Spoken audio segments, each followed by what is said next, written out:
Welcome to As I Live and Grieve, a podcast that tells the truth about how hard this is. We're glad you joined us today. We know how hard it is to lose someone you love and how well-intentioned friends and family try so hard to comfort us. We created this podcast to provide you with comfort, knowledge, and support. We are grief advocates, not professionals, not licensed therapists. We are you. Today we are speaking with Rob Gutro. Rob is an author, ghost tracker, medium, and scientist. Rob considers himself an average guy who just happens to be able to communicate with those who passed. He is a medium on IGT, the Inspired Ghost Tracking Team of Hanover, Maryland. By trade, he's a meteorologist, so he tries to explain ghosts and spirits with science. He's had the ability since he was a teenager, and it has improved over time. He has his first experience as a teenager when his grandfather appeared to him. Since then, his abilities have developed to the point where he can sketch out ghosts and get names and other information. He also wound up living in a house that was haunted. In 2005, Rob's late puppy became the world's best canine communicator and inspired Rob to write his first book.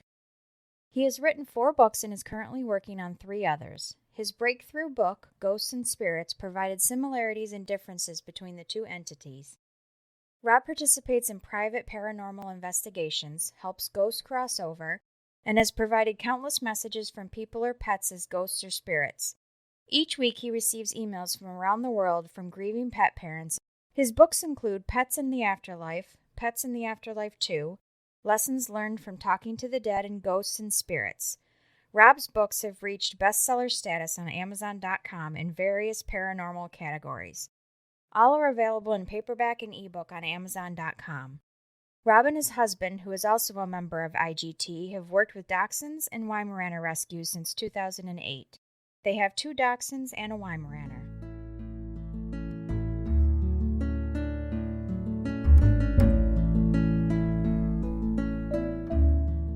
Welcome back, everyone, to another episode of As I Live and Grieve.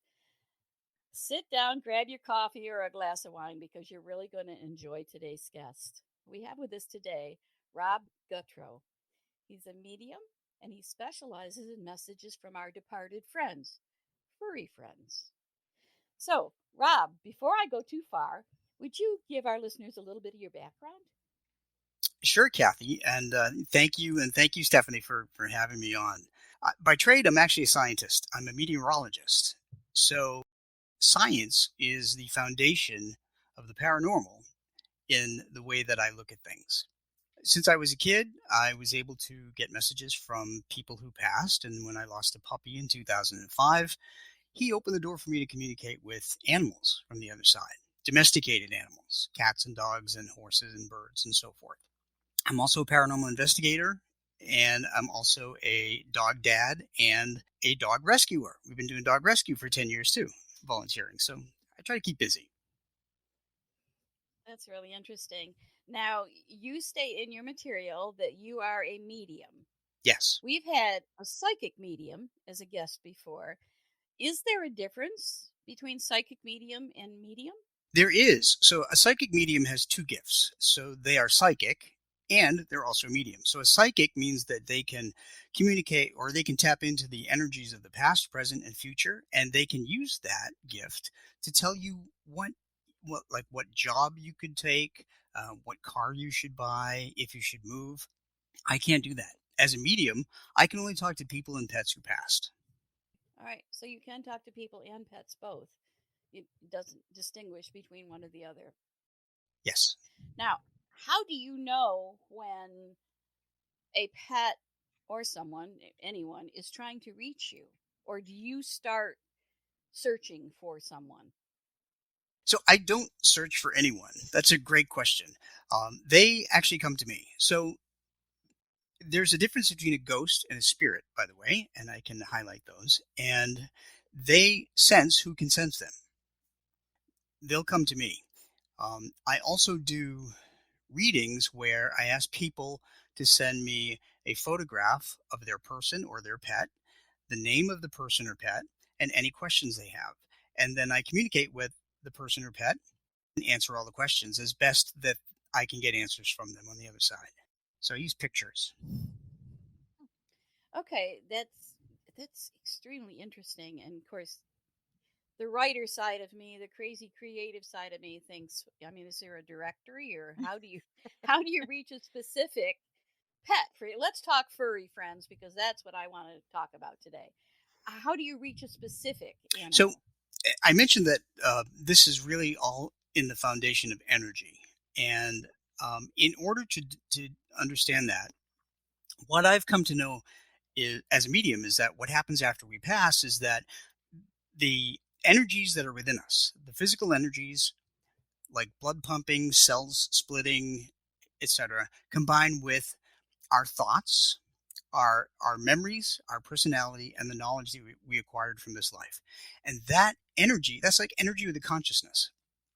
So at that point in time, we either choose to stay here on Earth at a fixed location, and that's what I call a ghost, or we cross over and join the energies on the other side through the tunnel of light, and that's what I call a spirit.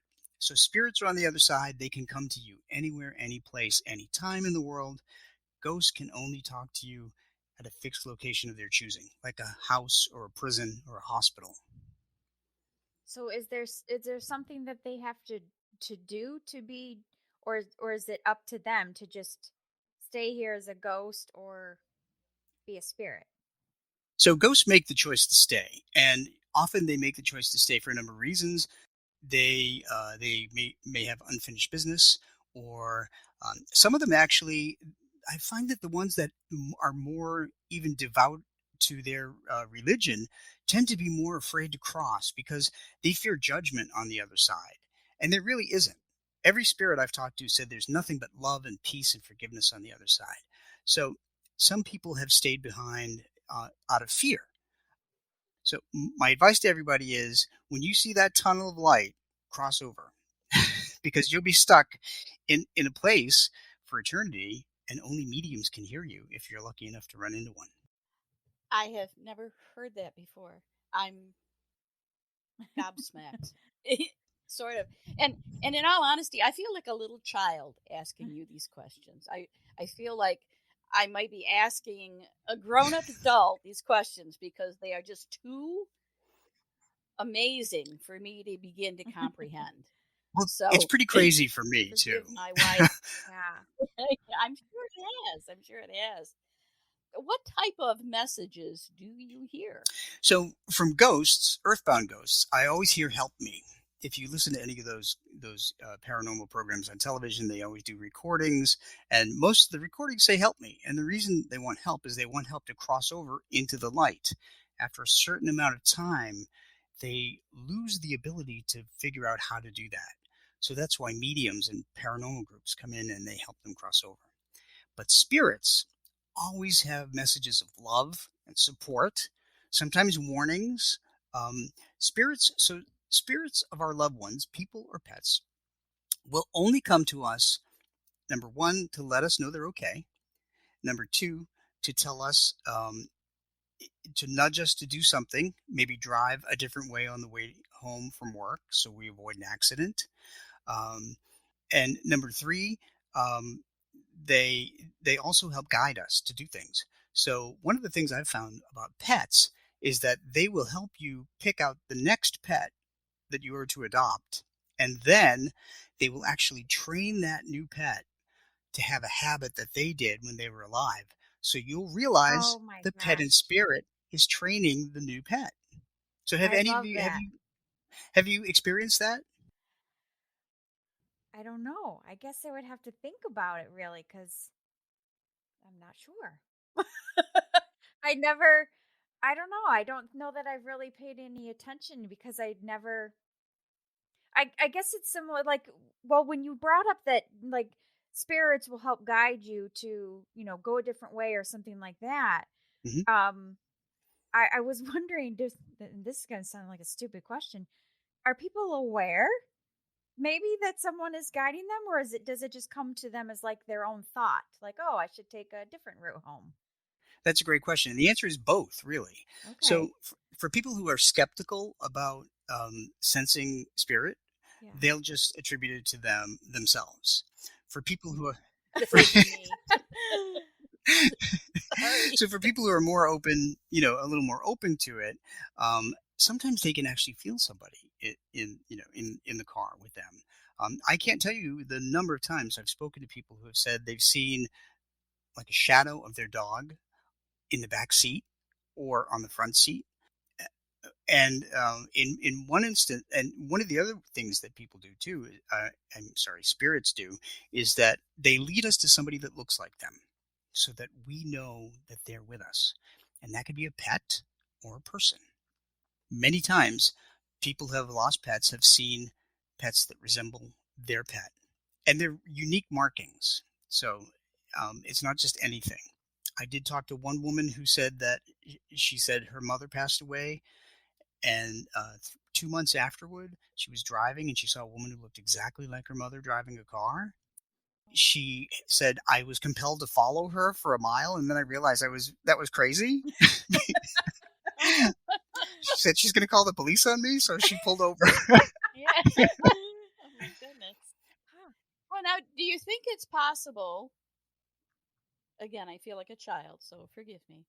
Do you think it's possible that the path that led me to you has some connection between the Weimaraners and the Hmm. Dachshunds in That's my what I was life? just thinking. Yeah. So Now Right? that's scary, Stephanie. look at Yeah, you two. yeah. Because when I saw the cover of your book, I thought, Yeah. oh my gosh, it looked just Yeah. like Bo. So yeah, so my Pets in the Afterlife 3 book that just came out is about messages from spirit dogs. The other ones are about dogs and cats and horses and birds. But this cover is very personal to me because our Weimaraner Dolly and our Dachshund Franklin both passed in 2020. They were both 16 years old, and they both passed of the same thing. Um, so, which was odd. It was a disc that slipped. Um, and they came through after they both passed. They came through with many, many signs that are included in the book. So, what I find is that if you have a Weimaraner or a Dachshund in spirit, they will lead you to the book in some way. It may come up on your Amazon feed or something like that. Is that what happened? It didn't just come up in an Amazon feed. I was just looking for new books that were out that had any correlation to death. I was looking for potential podcast guests, and your book was at the top of the list. Well, it seems to me like you had a little nuzzle to that to find that book. I A little welcome wet it. I nose welcome pushed you that it. way.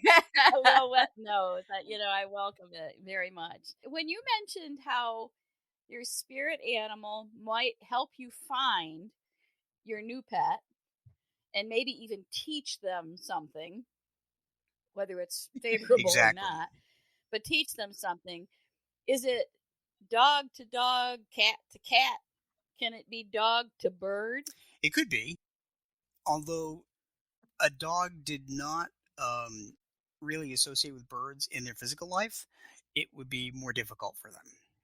But I will tell you that they can influence. They can influence birds, insects, animals like squirrels and rabbits to behave erratically or oddly. And it's only when that happens, when they behave oddly, that they're likely being influenced by a spirit. And usually it's tied to a birthday, an anniversary, or a holiday. Just because they want you to know that they're thinking of Exactly. you. So just like people usually communicate. You pick up the phone and call somebody on birthday, anniversary, or holiday. The reason pets do that is because they can sense the change in our emotional energy. Pets read energy as energy beings, as spirit. They can actually read emotional energy, and they know you when you're sick, when you're happy, you're sad, you're mad at them. They can also know that when your mood is elevated on a birthday or anniversary or holiday, and that's when they come and make a message to you. It's all about energy. Yeah.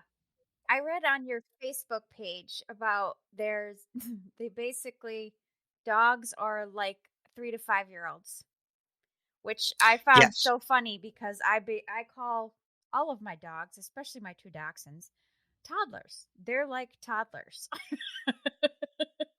So it's so funny to read that. So yes. So as a scientist, in all my books, I have to have a baseline, a scientific baseline to understand how they're able to communicate with us. I cite Dr. Stanley Coren, who's written a couple of books about dogs. He has dogs as well, and he does a lot of behavioral science. So he assessed that dogs have the intelligence of a 3 to 5 year old human child.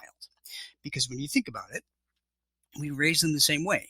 We take them to school. We treat them to play well with others. We treat them. We teach them how to go to the bathroom. We teach them when dinner time is. We teach them English words, and sometimes we use hand signals and so forth.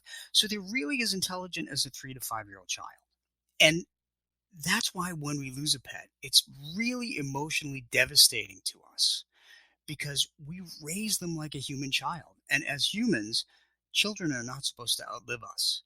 But physically, dogs only have a lifespan of up to about 15 years. And that's why it hurts so much. That's a great perspective on that whole issue of why, when our pets die, why it hits us so hard.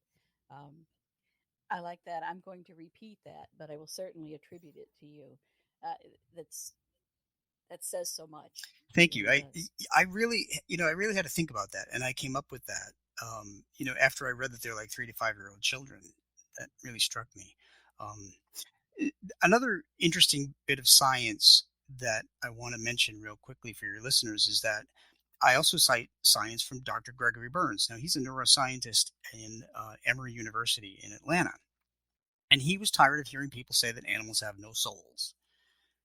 As a matter of fact, that's one of the dumbest things I've ever heard. I was going to say, who says that? Well, there are people that do. There are people that are taught that. And so, what a soul is memories, personality, and knowledge. That's what it is, combined with energy. That's what a soul is. And every living thing has one. So, he took his dog and other dogs in his laboratory. He trained them how to sit still for MRIs.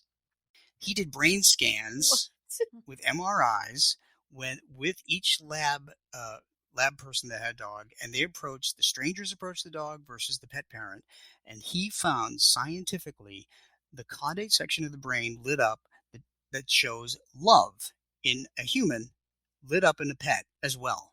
So he is Aw. scientifically able to prove that pets feel the same emotions that Wow. humans do. Oh my gosh. And what was his name again? Gregory Gregory Burns? Burns. Yeah. He wrote a book called, That is very I think, interesting. How Dogs Love Us. Yeah. So, see what you get when you talk to a scientist? Yeah. Well, but Yeah. see, I like that because that's what helps me fully Right. understand something. I honestly think that a lot of my skepticism, not just with paranormal and things like that, but just my general skepticism at times comes from no one has offered me any scientific basis. I've not really had anything explained. And recently I have heard a lot more about energy than I think I have in the first part of my life. So now that there's all this energy connected to different things, like energy with spirits and everything, things are beginning to fall into place. They're beginning to make sense to me when they never have before. I can help make a little more sense of that. Please, please. So, when we become energy as a ghost or a spirit, they use two different types of energy to get strong enough to communicate with us. Think of a ghost or a spirit as a light bulb that's turned on with a dimmer switch that's all the way down low. It's very, very dim, so you can't see it. That's basically what a ghost or a spirit is. But when you provide that energy, then they can light up, if you will, or get strong enough to communicate. And they use physical energies and emotional energies. Both use heat, light, water, and electricity. That's why they affect the electricity. If you have running water near a town like a river, there tend to be more haunted towns. And emotional energy is where they differ. So ghosts use negative emotional energy like fear, anger, anxiety, depression. Those things will fuel a ghost. So if you go into a house that's haunted and you're anxious, you're giving that ghost power enough to move something and scare you. Spirits of our loved ones who passed, including pets, use love, faith, and hope. So if you love them, they're going to be strong enough to come back and visit. So it's all about energy. Oh, wow. Hmm. Mm. And there's a law we have in science that they don't, most scientists, except for me, don't apply to paranormal, but I do. It's called the law of conservation of energy. And it states that energy cannot be destroyed, it can only be transformed. So when our physical body dies, we transform into energy with a consciousness. And there you go. Hmm. Okay. Wow. Okay, let's circle back to messages again. Messages. So someone contacts you, Hmm. sends you a picture of one of their Hmm. pets that they love dearly, and I think you mentioned they will give you some Yes. questions. Now, I'm not sure maybe what questions you might ask a pet, but I'm sure if I thought about it for a while, I could. And then you will contact that pet Yes. through your mediumship. Okay. Do your questions to the pet ever go unanswered? Or do you ever get more information than you really asked for? Oh, I always get more information than I ever ask for. Much more information. So when people write me, they expect to get 1 or 2 lines. It takes, sometimes I'm at this computer 30, 40 minutes sharing information. It is because our pets observe us every single day. And it's amazing. There are a number of things that people really have to think about. So when I do give messages, it's from the pet's perspective. And there are people on the other side that always greet your pet. So they will either describe them or name them. And if you can't make sense of the name, it could be a relative, a distant relative, or the friend of a friend who may have just passed over. And oftentimes that happens.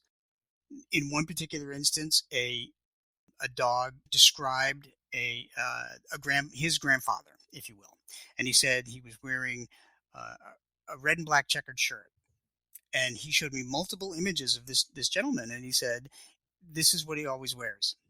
And I typed that and I thought that's weird. And the woman wrote me back and she said that's my grandfather. He only had red and black checkered shirts in his closet. That's the only shirt he wore. Wow. And she said, "How did you know that?" And I said, "Well, your dog told me." Oh, So, So wow. crazy things. yeah, I'm wondering. So my grandma passed away. Hmm. We lived with her when I had my male Weimaraner, and Hmm. she she loved that thing more than she would probably admit to. And she had that dog Yeah. trained so where she would had an apple or popcorn, or the second she popped that tuna fish can in the automatic can opener, he came running because he knew he was going to lick the can. So are Hmm. you able to, is that one of the questions that a lot of people ask, like, are you able to find out if, like, my dog is with my loved one or whatever that has passed as well? Yes. So someone could find that out too. Yes. Yeah. Usually the pet will show me. So when I communicate with the pet, as a medium, I can hear, see, feel, smell, and telepathically connect with somebody on the other side. Okay. The smelling part can be dangerous. Let me just tell you I'll bet. that, especially when you're dealing with a dog. And I will say that was one of the signs that our 16-year-old dachshund Franklin shared after he passed because there was nobody in the Oh, room, and we knew it was him. oh dear. Oh my goodness. Oh dear. So there's a funny side to spirit. Right. Yeah. Right. So, this whole concept we have about when someone passes, they go to be with someone who has gone before them. Yes. That can be That is true. absolutely true. So, the two dogs that my husband and I had, when he died, they died. One died 1 year, almost to the day when he died, and the other one died, was it maybe a year later, I think. Again, about a month from that date as well. So it's very likely that they have gone maybe in search of him. They're all together. So as energy, it's very easy for them to connect with each other. Interesting. Wow. Yeah. So your grandmother is definitely with your Weimaraner.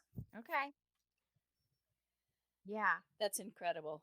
That's so funny. It's absolutely So I'll incredible. share an incredible story that's in one of my Pets in the Afterlife 3 books, if you like. I have a number of crazy stories, but in one particular story, a gentleman wrote me and he lost his black lab, and um, he he asked me a couple of questions, and I answered the questions, and then his lab, I think lab's name was Blake, and his Blake gave me the number 512, and Blake said this number is very important, it's very personal. So I asked the gentleman, I think his name is David, is that a date? Is that the time he passed? Is that his birth date or passing date? Or does that mean anything? Is that your house number? And he couldn't make any sense out of it. Well, he wrote me 8 months later, and he said, "You may not remember me, but I'm the guy that you gave 512 to." And he said, "I figured it out." He said, "I am a physician, and a patient came into my practice, and he had suffered from collapsed lung. And he said, when I went to write the medical code, it was 512. My dog passed from a Huh. collapsed lung." Oh my gosh. Oh my goodness. Oh my goodness. Yeah. Wow. That's so interesting. Yeah. So how would a Right. dog know a medical code? I Right. mean, Well, really. Because his dad is a Huh. doctor. right. Right. Yeah. Oh my Yeah. gosh. Yeah. So my books are filled with all kinds of crazy stories like this. And sometimes I even I've been asked how my pet passed. And that's kind of a hard thing for me. Actually, in one instance, a woman named Ginny lost 4 Westies within a couple of years. And she asked me, she said they were all mysteriously died. And every single one of them came forth one at a time and told me how they passed. And she acknowledged every single thing that they said. And that just blew me away. I'm sitting at a computer and I'm talking to dogs in spirit, and I have no idea who the pet parent is, where they live, what country they're in, what their house looks like. Um, and I've given readings to people all over the world. Right. So, I don't know what a house looks like in Thailand. So you're just typing this stuff up that these pets are telling you. You're like, I hope this makes sense to someone. That's exactly what I say out loud every day. Yeah. Yeah. Now, when you receive these messages, does it come to you in the form as if someone is speaking to you, or is it just kind of sensations that you have to interpret? It's both. It's really both. And one of the tricky things that I've learned is not to assign a relationship to the person that I'm being presented or the dog that I'm being presented. I made that mistake at one time, and I said something. A gentleman was someone's grandfather. Turned out to be their uncle, but he looked like a grandfatherly figure to me, and she didn't understand it until a week later when she talked to her dad, and her dad said, "That's my brother, your uncle." So Okay. yeah, I have to be careful. My goodness. And you have 3 I do, books? and I've got 2 more pets books in the queue. Hmm. The next Pets in the Oh. Afterlife 4 is going to be messages only from cats, because 3 is only Oh. from dogs. Now, these readings that you do, I was skimming through your Facebook page and I noticed that you do some readings. I don't know if that was a special through email or is that typically how you do them? That's typically how I do them. Okay. All right. I can't do them on the phone because I'd be on the phone for like 3 Right. hours, Yeah. and I have a job. Right. Right. Okay. So Yeah, and it it's really, so to me it's I need time to concentrate and connect to the pet, and the only way I can do that is in total silence. mhm. Okay. All right. Well, I've been watching the clock, hating that the numbers keep changing as quickly as Oh they my do. gosh. So we are. I know. This is fascinating. I could talk to you all day. I think I've had most of my questions answered, but I know as I think about it and as I read your books, I know I will have more. So don't be surprised if you get an email from me. Uh, at any rate, before we wrap up, Rob, we want to offer you some time to speak directly to our listeners. We do have an international audience. Love everybody out there. Thank you. And just without Stephanie or I interrupting with questions, give you a few moments of time just to speak directly to them and let them know about your books. Let them know about anything you would like them to know about your website, your services, and all that good stuff. Well, thank you, Kathy and Stephanie.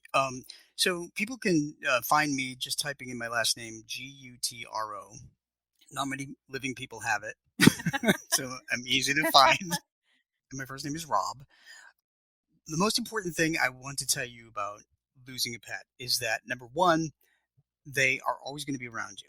Number two, it is normal to grieve, and sometimes we grieve more deeply for a pet than we do for a person because we are responsible for them.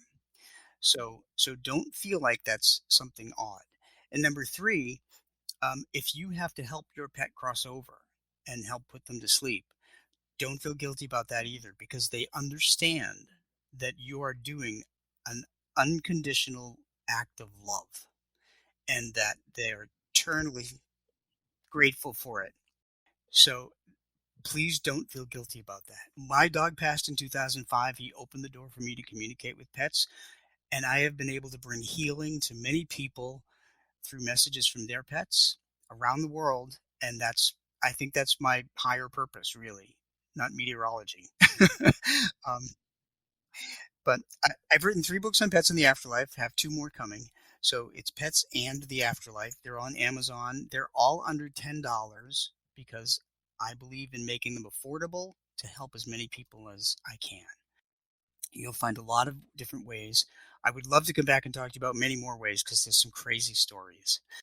As I said, they're all on Amazon, paperback and ebook, very cheap. I do readings by email. If you go to petspirits.com, that's an alternative website. You can find out how I do readings. They're only $10 by email, and I do them on weekends. And I just want to thank you both for having me. It's been really special.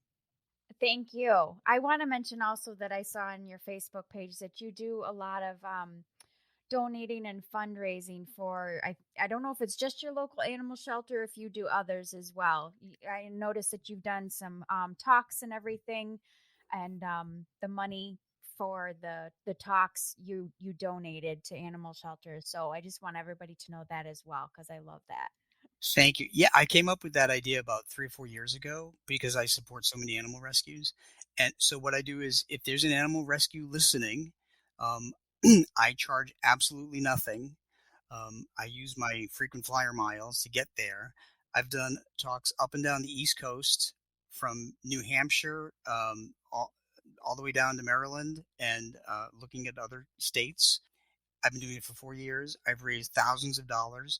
I don't charge anything, and the proceeds that you charge as a rescue go all to help the animals. And I help grieving pet parents. Yeah, that's wonderful. Thank you. That's really great. And I know you've appeared on a number of podcasts as well, but we just feel so grateful that you had the time and could spend just, this little bit of time with us. And again, you have an open invitation, whether you want to time it with another book that's releasing or whether you just want to tell us some stories. We are always, always ready to have you back. So, listeners, I think it's that time, unfortunately. I always have to give you the reminder for self care. Self care is very important when you grieve. It's very easy to set yourself aside and try to do so many other things. So we advocate self care and hope you all will listen to us and take our advice. Check out Rob's books. The price, you can't argue for better pricing on that. And with Christmas coming up, what a great gift for somebody who loves pets. It really is. These are great, great memories. And then when you think you can get a reading too of your pet for $10, where do you get that? I mean, check the prices of any other mediums. You're not going to find that. So check out Rob's information. We will, as we always do, have his information posted with our podcast episode, a part of the episode notes, and also on our website. If for some reason you just can't figure it out, feel free to send us an email and we'll put you in contact with Rob. So I think it's time that we say goodbye. We hope you'll come back to us next week as we all continue to live and grieve. Thank you so much for listening with us today. Do you have a topic that you'd like us to cover, or do you have a question from one of our episodes? Please email us at info@asiliveandgrieve.com and let us know. We hope you will find a moment to leave a review, send an email, and share with others. Join us next time as we continue to live and grieve together.